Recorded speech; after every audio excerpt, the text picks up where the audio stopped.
I'm Dr. Patrick O'Shaughnessy. Thank you for joining us for today's episode of CHS Presents Health Connect.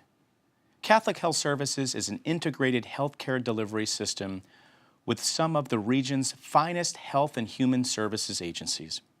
CHS includes 6 hospitals, 3 skilled nursing facilities, a regional home nursing service, hospice, and a multi-service community-based agency for persons with special needs. Under the sponsorship of the Diocese of Rockville Center, CHS serves hundreds of thousands of Long Islanders each year, providing care that extends from the beginning of life to helping people live their final years in comfort, grace, and dignity. CHS is focused on quality, and through this show and many community health initiatives, we promote good health and provide you access to the care that you may need. I'd also like to thank and recognize each of CHS's 22,000 employees and affiliated medical staff members for their ongoing commitment to quality and service excellence, which is evident at each and every patient encounter. You all are the face of CHS, and we thank you for all you do for our patients and residents every day. The number of heroin users and heroin-related deaths has been steadily rising over the past few years on Long Island. The most rapid growth, unfortunately, is among those under age 21. This has been reported over and over, but with the increase in heroin abuse, the already limited access to treatment is getting worse. To speak more about the alarming rise in heroin use and heroin-related deaths on Long Island, I'll be joined by President and CEO of Telecare, Monsignor Jim Vaughn. Please stay tuned to today's episode of CHS Presents Health Connect. Here's something we bet you didn't know. Nearly half of all cancers can be prevented, mostly by making changes in your diet, controlling your weight, and of course, by not smoking. Visit prevent50.org and get a free 30-day planner filled with tips, recipes, and more. Welcome back to CHS Presents Health Connect. Abuse of prescription painkillers such as Vicodin, Roxicodone, and OxyContin has increased 33% in 5 years, according to the National Institute on Drug Abuse. In August 2013, New York implemented iStop, which is a state law that monitors prescription medications to curb opioid abuse and doctor shopping, which is when a patient goes from multiple doctors to get more prescription drugs than recommended for normal use. Now, prescription drugs have become difficult to obtain and expensive on the street. The consequence has been that users turn to a stronger, more available, and cheaper alternative: heroin. Joining us today to speak about this most important topic is Monsignor Jim Vaughn, President and CEO of Telecare. Welcome, Monsignor. Thanks for having me on. Appreciate it. It's so great to have you here because I know how passionate you are about this problem, like I am, and all the work that you're doing to help improve things. Well, it's interesting because I don't come on as an expert today. I come on as somebody who has experienced this terrible epidemic, this tsunami, as we were speaking about, of heroin. It started, a bunch of us were together on a Sunday night, priests and a couple of bishops, and we were having dinner. And I said, tomorrow I have the funeral of a young boy who overdosed, you know. And somebody looked at me and said, how many of those do you do? I said, well, be honest with you. I said, I probably do one of those funerals a month. And everybody at that table had the same exact situation. There were 6 of us. We all are burying one of these kids every month. That's just 6 priests in one little place. Think about what's going on across our land. And unfortunately, it just seems like there's no way to stop this terrible, terrible disaster.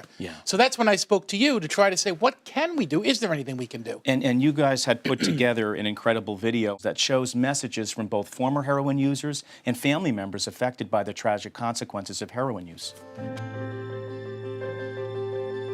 Smack. Dope. Mud. Horse. Junk. Black tar. Black pearl. Brown sugar. Dragon. China white. Boy. Shiva. Heroin is a substance derived from the plant poppy flower, found in most regions of the world and created in Southeast and Southwest Asia, Central America, and the Mideast. There are many ways to use heroin, including with a needle, smoking, using foil, and snorting the substance. Many users each year overdose and die, relapse, get arrested, or stay addicted. Heroin is displayed to be a highly fashionable drug, but is not. The onset of a heroin rush from a needle is about 3 to 7 seconds and lasts about 3 seconds. Hello, my name is Dr. Patrick O'Shaughnessy. I'm the Chief Medical Officer for Catholic Health Services of Long Island. There is no role for experimentation with these substances. If a friend, someone comes up to you and says, hey, try this, it's a great high, it's gonna make you feel great, turn around and walk away and say, no, thank you. Literally, using these medications or substances one time, once, changes your brain chemistry. The receptors in your brain become addicted to these substances. Your second, third, fourth high are never as great as their first high. And I've seen on time and time again, children with so much potential, boys and girls like yourselves, could be the star of the football team, could be #1 performing student. It doesn't matter. It affects all children the same. This is Claudia. Her son was 13 years old when she noticed him coming home from school high from smoking pot. My son's addiction snowballed very quickly. By 15, I was looking at rehabs for him. And, he did well. We had conversations with Father Frank, who, is awesome and can relate to me and to my son. But ultimately, unfortunately, on May 2nd, 2000, my son died of an overdose. We don't want to mourn another child. And that's what they need to know. That's what they need to remember. This is Stephen. He was born in Queens, and his family moved to Long Island when he was in middle school. He loved school and playing sports. Stephen says he got hurt on a job and started taking prescribed pain medication and got hooked. I thought I was good at hiding my addiction. I kept up appearances. My parents had an idea, but they didn't know the extent of it. What I would like to say to them is to make their own decisions. Don't let anybody else influence you. I know it's a lot easier for me to say that sitting here now, but it doesn't matter what anybody else thinks. It just matters how you feel and how you think you are. The worst part of using heroin was the person that it turned me into. For my family to not want me around, looking back, that's actually the hardest part for me, is the guilt, embarrassment, and shame that I see for just what I did to them emotionally. This is Jason. He grew up on Long Island, attended church, played guitar, and looked up to his parents who have been married for 45 years. He had a great life, but addiction knows no limit and can affect anyone. Towards the end of middle school or high school, what started out as smoking cigarettes on the weekends and drinking at parties, which just seemed the normal rite of passage. That's what everyone was doing. And I did not think that either one of those things was a drug. If you had asked me if I was doing drugs, I would have said absolutely not. Drugs are for, the bad kids, and I was not a bad kid. I would say what led me astray at a young age was wanting to fit in with the crowd, wanting to be cool, wanting to be somebody other than I was. Don't try to let other people, steer you down the wrong road. Trust your instincts and just embrace yourself. This is Joseph. He came from a great family, raised Catholic on Long Island, played sports, had it all. He says his addiction started by hanging out with the wrong people, which led to drinking, smoking pot, and taking pills. I hung around a lot of people who used to shoot heroin, and they didn't start off that way. They started just like I did. They started doing pills, and they literally at the end would be shooting up so much that they had no veins left whatsoever. So picture somebody just sitting in a room. This is a normal kid, grew up, on Long Island.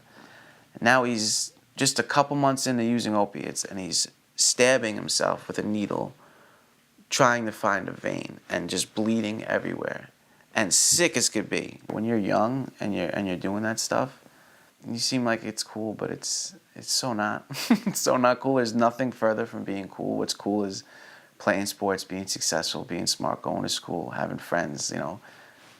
That's cool. And it took me, unfortunately, a long time to realize that that's what's cool. And that's what I promote today.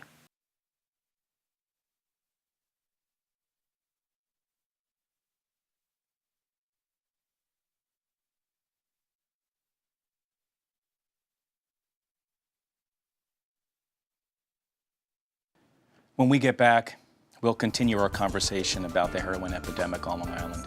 Please stay tuned to CHS Presents Health Connect.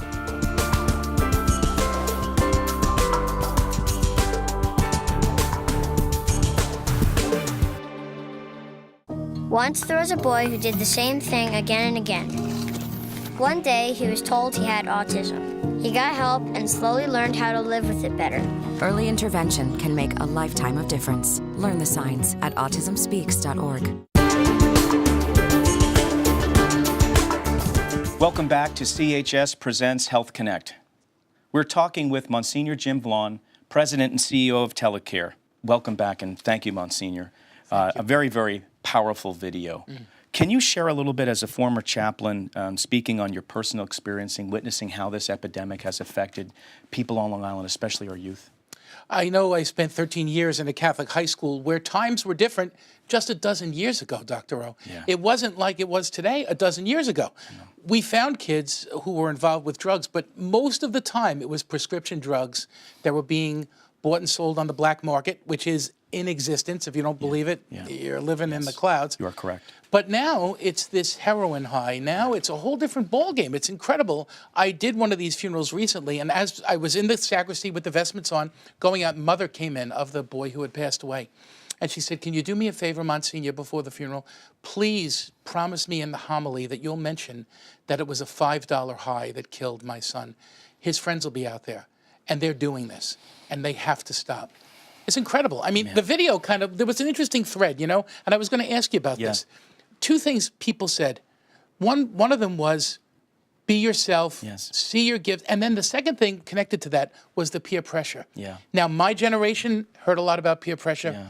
I'm guessing your generation, it's still there though, huh? Yes, it is still there. And you know, the other thing that struck me in the video was the pathway to heroin use. That's not to say that opiates are bad medications. There are true indications for using them. But we wrote them far too frequently and far too liberally, and that a lot of the time led to patients having issues with, as you heard, prescription pain medications. And then when that became elevated as a problem, we said, well, we have to do something about it. And then the iStop program was created.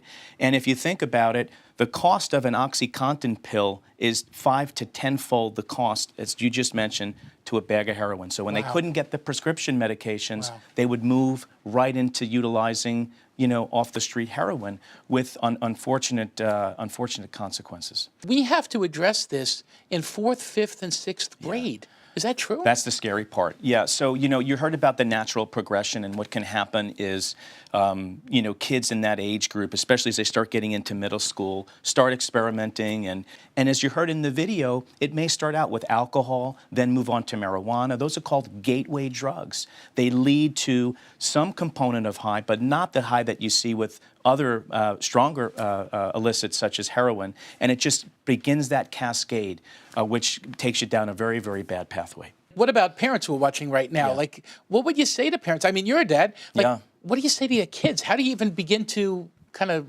do this? So, you know, I think the reality of the situation is you have to share with your children of what the end result not can, but will be if you continue down this pathway. You will really ruin your life, take you off a path of success. If you saw in the video, these are top athletes or musicians, gifted students, and once they go down this pathway, their whole life begins to crumble.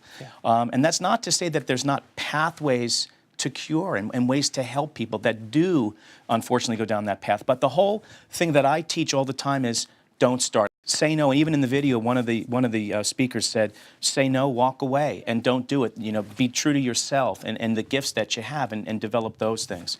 So that's what you really have to do to reach the kids and let them know this is not something you can experiment with. You can't be a recreational heroin user. It doesn't exist. It's amazing what you said, how the receptors in our brain actually Yes. change from that one Yes. experience. All it takes is one, and this is what's commonly called, chasing the dragon. You know, people, when they do get to that point and they use heroin, you heard the onset of action, which is literally seconds. And that degree of euphoria that comes from brain receptors releasing different endorphins.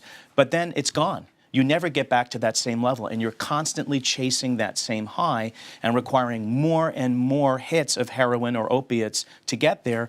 And you never do, and unfortunately, along the way, many times you can overdose and die. So what about to the people who might be watching who their son or their daughter has experimented? It can be very, very subtle at first. And in fact, you know, you heard even again in one of the testimonies there, when one of the speakers said, "I didn't even consider myself a user. If you asked me, I would have said no." So there's a denial component. You may just notice a change in behavior, a change in affect. You may see your loved one, things that he or she used to love doing, they're not doing anymore. Changes in the way they are approaching a situation, eating, resting, their schoolwork, troubles with their job, or even troubles in your relationship. So these are all subtle signs, and then there are clear physical signs as well, especially with opiates. As you can imagine, somnolence, drowsiness, lack of clarity of thought, excessive sleepiness, depressed respiratory rate for when someone is actually high on respiratory. In fact, that's what kills you. You actually suffocate. You stop breathing.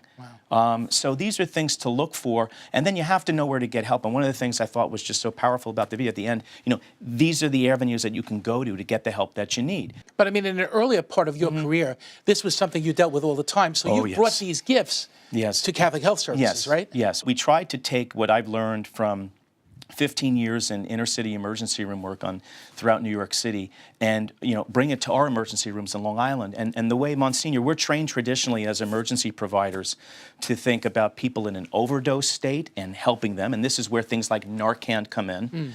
And then people who are in florid withdrawal, which could also be life-threatening, not from opiates, but from other medications. But we really wanted to train our people to understand that if someone's coming to one of our facilities in our emergency rooms, they don't have to be an extremis. They're reaching out to us for help. And it's not, well, sorry, you're not in overdose state, you're not withdrawing, there's nothing we can do for you. We have to help them. And we have to say, let's get you to the proper resources, whether it's inpatient rehab, outpatient rehab, or referral to an appropriate center. That may be the only chance you have to really capture them and help them on the path to success. You mentioned that Narcan, and I know a lot of people have probably read about it, heard about it. What does that do? What is that, basically? Narcan is a reversal agent for heroin or any opiate. And you mentioned about brain receptors and the way that the drug works and binds. What this drug does is it goes in and it kicks the heroin off of those receptors. So it basically kind of eliminates its effect. And it's instantaneous. Wow.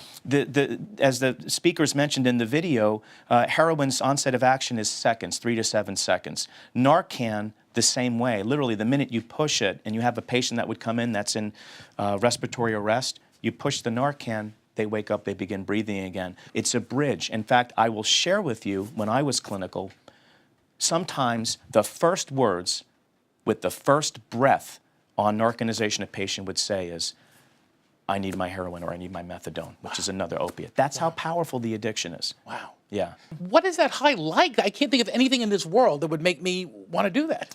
So it's a biochemical response. It's a few seconds of feeling good, and it's gone. Wow. That's it.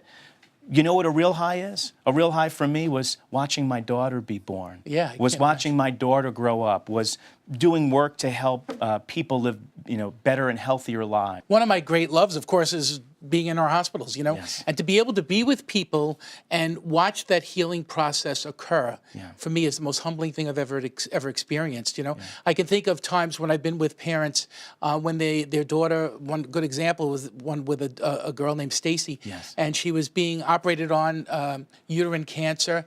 The doctor comes out of the operating room. I'm in the room with the mom and dad waiting, and he's crying. And we thought that she had passed, and he says, "Your daughter's cancer-free."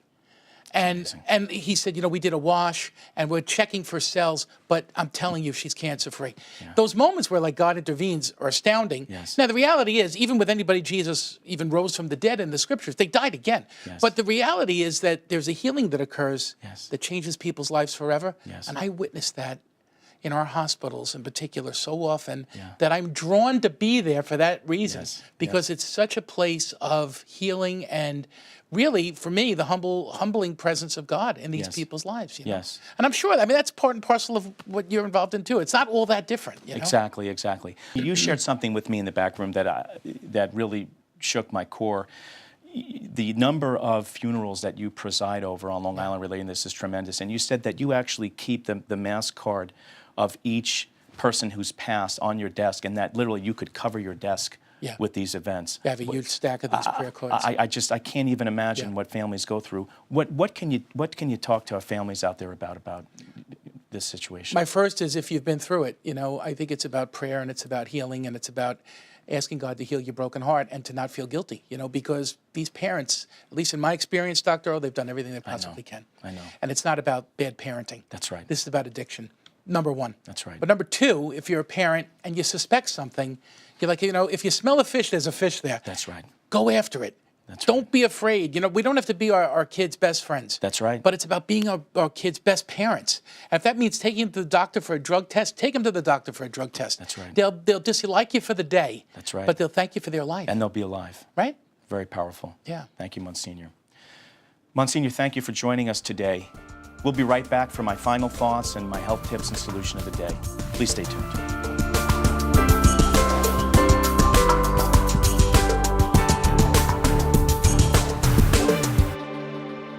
And now my final thoughts on our discussion today.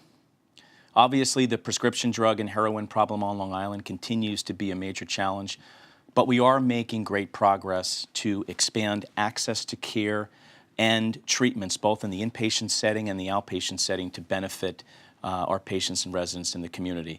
The one last point, though, that I want to extend to our viewers is that no one is immune to this, and doesn't matter if your child is the smartest child, the star of the hockey team, or #1 in band, anybody could be affected. Look for the signs of addiction, look for changes in their behavior, and as Monsignor Jim said, act. Take action. During the videos, we shared with you access numbers to all of our facilities within CHS that offer services for care relating to heroin or prescription drug abuse. I just do want to plug one more organization. In one past show, I did have Dr. Jeffrey Reynolds on our program. He's the CEO of the Family and Children's Association. They are a wonderful organization that can provide access for addiction treatment and behavioral health resources. You could always give them a call at 516-746-0350. And now, I'd like to share with you my health tip and solution for today, which is the importance of getting an annual wellness exam from your healthcare provider. Now, this isn't just a regular checkup. It really is a detailed assessment and care plan that you make with your provider to keep you on the path to being healthy and keeping you disease-free. So even if you're feeling healthy, visiting your physician at least once a year is an important way to stay on top of your health and can help prevent a future illness. So one source of truth related to annual wellness visits can be found through the Center for Medicare and Medicaid Services at www.cms.gov. Go there to look at their wellness guidelines and for information on preventive visits and yearly wellness exams. It's really something everyone should do. Scheduling this routine visit is simple, and many patients have health insurance plans that cover the cost of the yearly appointment, including Medicare. These preventive care visits give you and your doctor the opportunity to discuss your full medical and family history, evaluate all current health issues, and provide you with a health risk assessment, including future risks for both medical and mental health conditions, including how to prevent them. Creating a personalized assessment and care plan based on your current medical condition and future risks helps create an individualized treatment plan based off of that assessment. When you go, be sure to bring with you a list of your current medications and go over this with your doctor to ensure that they're up to date and working in harmony with each other. Your doctor may also want to discuss your immunization records and any additional immunizations that are available which could be to your benefit. I've said it before and I can't stress it enough. We all need to try to take a proactive approach to our health and being rather than being reactive. Actually, we begin to lay the foundation for chronic diseases in our third and fourth decades of life. That is the time to act. Too many people wait to see a doctor until something is wrong, usually something that could have been detected, diagnosed, and many times treated before it develops into something more serious. The benefits of preventive care are innumerable. So go see your doctor at least once a year and utilize that annual wellness visit to share any and all of your concerns with your physician, because it can save you money, time, and even your life. Thanks for tuning in to today's tip. For a comprehensive list of all services included in your annual wellness visit, visit www.medicareinteractive.org. For more health information, watch CHS Presents Health Connect, airing on Telecare and CBS TV 55. To view recent episodes, go to CHS's YouTube channel. If you would like to know more about the substance abuse epidemic on Long Island, or to make a gift in support of this or another program that is important to you, please visit chsli.org. From there, you can click through to the websites of each of our healthcare partners for more information on ways to give. We are always grateful for the community's support because your gift today helps shape the healthcare of tomorrow. Thank you for watching today. If you have any medically related questions you'd like for me to answer on future shows, please email us at healthconnect@chsli.org. Please include your name and a way to contact you in case we need to reach you. I'm Dr. Patrick O'Shaughnessy, and I hope to see you next time on CHS Presents Health Connect.